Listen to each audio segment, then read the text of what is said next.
স্বাস্থ্যকর ঝোল।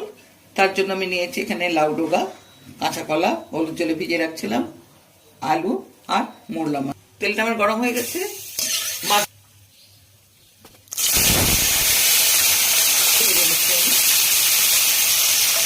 মাছগুলো আবার একটু ভাজা হয়ে গেছে, উল্টে দিচ্ছি। এগুলো ভাজা হয়ে গেছে, তুলে দিচ্ছি। ফোড়ন দিলাম একটু কাঁচকলা,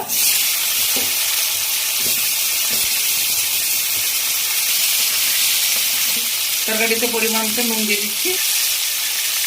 আনাজটা আমার সাতলানো হয়ে গেছে। এরপরে আমি একটু পেঁয়াজ বাটা লঙ্কা দিলাম, আমি লাউ ডোকাগুলো দিয়ে দেবো। হয়ে গেছে, সাতলানো মাছগুলো দিয়ে দিচ্ছি।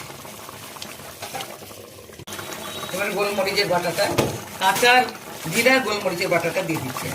খালি লেবু আর 1 চামচ গাওয়া ঘি দিয়ে এই ঝোলটা খেতে ভালো।